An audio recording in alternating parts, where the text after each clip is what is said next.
오늘 우리에게 새날을 주신 하나님을 찬양하겠습니다. 찬송가 425장 찬양합니다.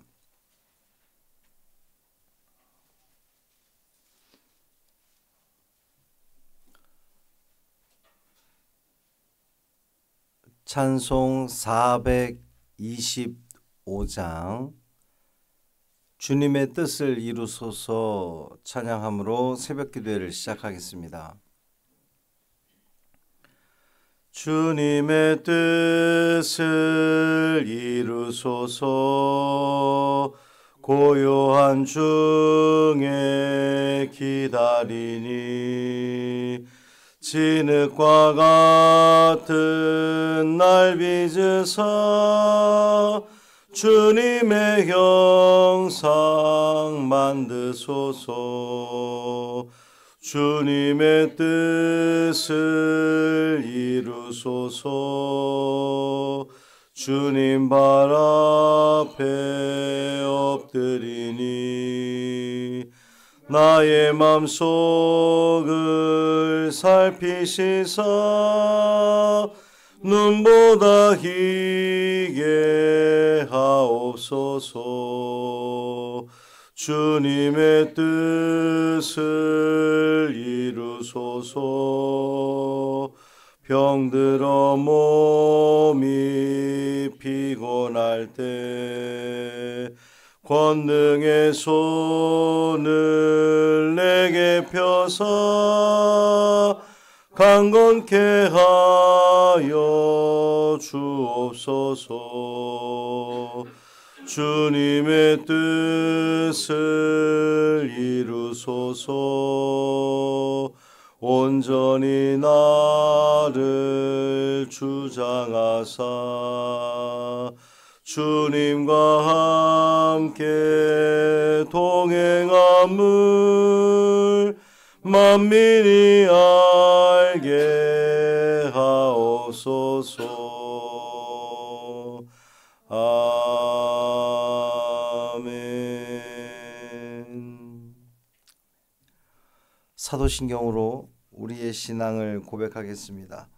전능하사 천지를 만드신 하나님 아버지를 내가 믿사오며 그 외아들 우리 주 예수 그리스도를 믿사오니 이는 성령으로 잉태하사 동정녀 마리아에게 나시고 본디오 빌라도에게 고난을 받으사 십자가에 못 박혀 죽으시고 장사한 지 사흘 만에 죽은 자 가운데서 다시 살아나시며 하늘에 오르사 전능하신 하나님 우편에 앉아 계시다가 저리로서 산 자와 죽은 자를 심판하러 오시리라. 성령을 믿사오며 거룩한 공회와 성도가 서로 교통하는 것과 죄를 사하여 주시는 것과 몸이 다시 사는 것과 영원히 사는 것을 믿사옵나이다. 아멘. 에스겔 43장 13절부터 27절까지 말씀입니다.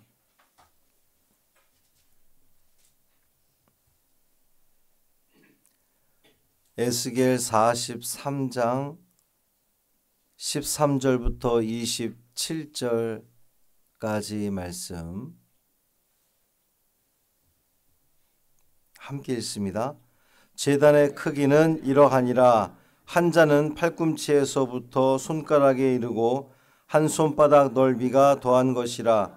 제단 밑받침의 높이는 한 척이요 그 사방 가장자리의 너비는 한 척이며 그 가로 둘린 턱의 너비는 한 뼘이니 이는 제단 밑받침이요 이 땅에 닿은 밑받침 면에서 아래층의 높이는 두 척이요 그 가장자리의 너비는 한 척이며 이 아래층 면에서 2층의 높이는 4척이요 그 가장자리의 너비는 한 척이며 그 번제단 위층의 높이는 4척이며 그 번제하는 바닥에서 솟은 뿔이 4이며 그 번제하는 바닥의 길이는 12척이요 너비도 12척이니 네모 반듯하고 그 아래층의 길이는 14척이요 너비는 14척이니 네모 반듯하고 그 밑받침에 둘린 턱의 너비는 반척이며 그 가장자리의 너비는 한 척이니라. 그 층계는 동쪽을 향하게 할지니라. 그가 내게 이르시되 인자야 주 여호와께서 이같이 말씀하셨느니라. 이 제단을 만드는 날에 그 위에 번제를 드리며 피를 뿌리는 규례는 이러하니라. 주 여호와의 말씀이니라. 나를 가까이 하여 내게 수종드는 사독의 자손 레위 사람 제사장에게 너는 어린 수송아지 한 마리를 주어 속죄 제물을 삼되 내가 그 피를 가져다가 제단의 네 뿔과 아래층 네 모퉁이와 사방 가장자리에 발라 속죄하여 제단을 정결하게 하고 그 속죄 제물의 수송아지를 가져다가 성전의 정한 처소 곧 성소 밖에서 불사를 지며 다음 날에는 흠없는 순염소 한 마리를 속죄 제물로 삼아 드려서 그 제단을 정결하게 하기를 수송아지로 정결하게 함과 같이 하고 정결하게 하기를 마친 후에는 흠없는 수송아지 한 마리와 때 가운데에서 흠없는 순양 한 마리를 드리되 나 여호와 앞에 받들어다가 제사장은 그 위에 소금을 쳐서 나 여호와께 번제로 드릴 것이며 7일 동안은 매일 염소 한 마리를 갖추어 속죄 제물을 삼고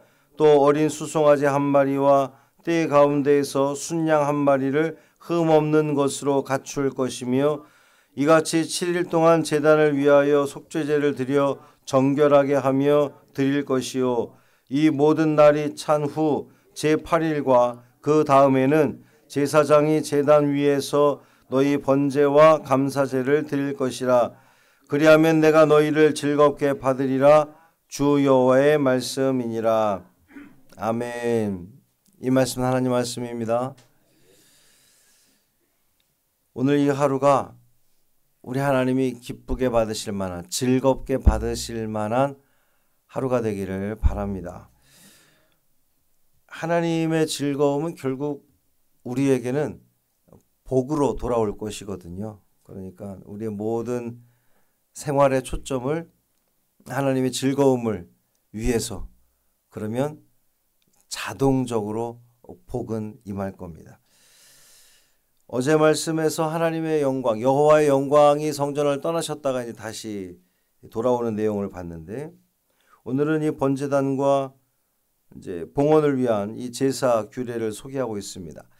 오늘 본문에서 우리가 주목할 것은 첫째는 제사를 집행하는 일을 소개하면서 나를 가까이 하여 내게 수종드는 사독의 자손 레위 사람 제사장, 이렇게 표현하고 있습니다. 하나님을 예배하는 사람은 하나님을 가까이 하는 사람입니다.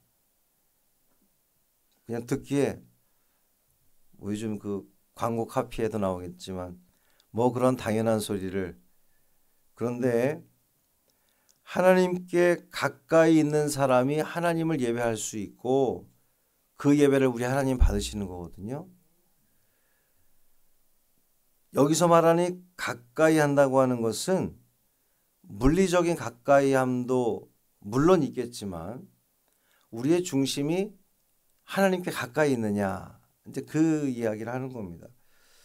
이 말을 뒤집어 보면 하나님을 가까이 하지 않는 사람이 드리는 그 예배, 우리 하나님이 받으실까요? 그 하나님을 온전히 예배할 수가 없을 겁니다.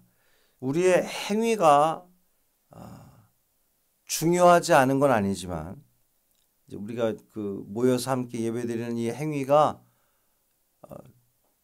중요하기도 하지만 보다 중요한 것은 우리의 육신이, 우리의 몸이 성전에 나와 예배드리는 것보다 우리의 중심이 하나님을 향해 예배드리는 것, 그것이 훨씬 더 중요하다는 거예요.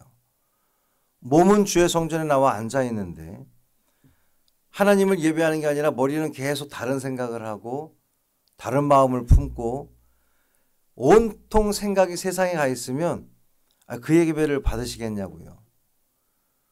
우리가 누군가하고 대화를 하고 있는데 대화를 하다 보면 느껴질 때가 있습니다. 이 사람이 지금 나하고 말을 하고 있는데 생각이 다른 데 가고 있구나. 알죠? 느껴진단 말이죠. 그럴 때 기분이 어떻습니까? 썩 좋지 않거든요. 우리가 하나님을 예배할 때도 우리가 주의 성전에 나와 애써서 새벽에 나와서 하나님을 찬양하고 말씀 듣고 기도하고 돌아가는데 아니 정작 우리의 마음의 중심이 하나님을 향하지 않고 온통 생각은 다른 데가 있고 온전한 예배를 드리지 못하면 그것은 하나님을 즐겁게 하는 일이 될 수 없는 것이죠. 우리의 중심이 하나님을 향하여 있기를 바랍니다. 그런 예배를 드려야 되는 거예요. 둘째는 제사를 드리기 위해서 제단을 이제 정결하게 하는 그런 모습을 우리가 읽겠는데 제물만 흠없는 제물이 필요한 것이 아니라 제단 역시 정결해야 된다는 겁니다. 이 교회의 성물에 대한 인식이 많이 예전과는 다릅니다. 저 어릴 적만 해도 강단에 함부로 올라갈 수 없었고 그리고 성전 기물을 만질 때도 다룰 때도 굉장히 조심스러웠던 저 어린 시절에 이 그 교회 종 있잖아요. 예배실에 있는 그 종도 함부로 아이들이 막 장난치다가 만지게 되면 굉장히 혼났던 그런 기억이 있거든요.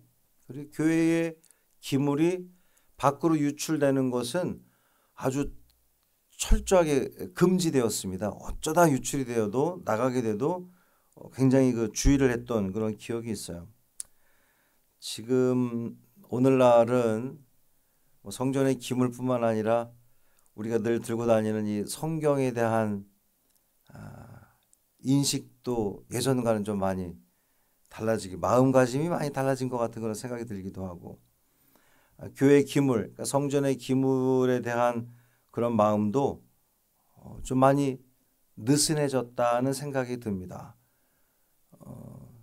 누구나 이용할 수 있는 그러한 것이긴 하지만 우리가 좀 더 주의를 기울일 필요가 있지 않을까 생각을 해요. 왜냐하면 이것은 하나님을 예배하는 거룩한 하나님을 예배하는 데 사용되어지는 거룩한 물건. 그래서 우리가 성물이라고 부르거든요. 물론 요즘 표현 성물이라는 표현 자체를 많이 사용하지 않기도 하지만 마음가짐이라고 봅니다. 우리가 하나님의 성물, 이제 교회에서 사용되어지는 뭐 악기라든지 뭐 마이크나 모든 이 기물들을 우리가 하나님을 예배하는 성물이라고 받아들이고 인식을 하고 주의 성전에 나와 예배를 드리면 마음가짐이 달라지는 거예요. 이곳은 거룩한 장소, 이곳은 거룩한 예배를 드리기 위한 모든 기물들. 그러면 우리는 다루는 데 있어서 조금 더 주의를 하게 될 거예요.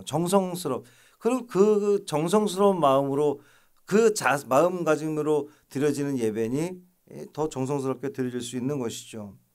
세 번째 제물은 하나님께 드려지는 제물은 흠 없는 것으로 드려져야 됩니다.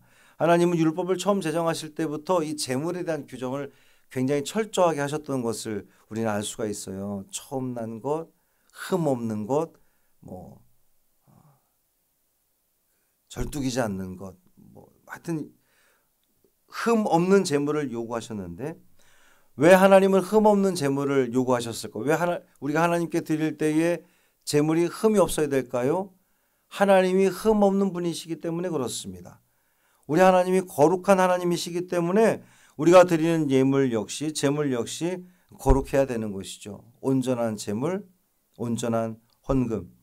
오늘 우리가 드려지는 제물이 흠 없기를 원합니다. 온전한 헌금이 드려져야 되는 것은 물론이거니와 우리가 드리는 헌신 역시 흠 없이 온전하게 드려져야 되겠습니다. 우리가 시간을 드리고 헌금을 드리고 또 마음을 드리고 봉사함에 있어서 최선을 다해서 드리는 거예요. 가장 좋은 곳으로 드리는 겁니다.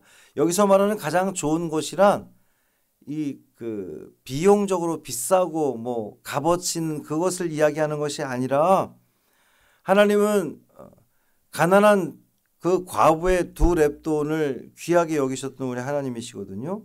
우리의 중심, 우리가 정말 최선을 다해 드렸는가? 이것이 물질이든 이것이 시간이든 기도든 헌신이든 정말 최선을 다해 드림으로 거룩한 하나님의 이름이 훼손되지 않는 데 쓰임받는 우리가 되기를 바랍니다. 마지막 절이 아주 크게 다가오는데 그리하면 내가 너희를 즐겁게 받으리라 그랬어요. 우리가 거룩하게 드리고 모든 것들을 거룩하게 여기고 온전하게 하나님께 우리의 중심을 드리는 예배를 드리면 하나님께서 내가 너희를 즐겁게 받겠다 약속하시는 겁니다. 우리가 드리는 시간, 재물, 헌신, 삶, 장소 가장 좋은 곳으로 최선을 다해 드리는 그 예배를 하나님은 즐겁게 받으신다고 했는데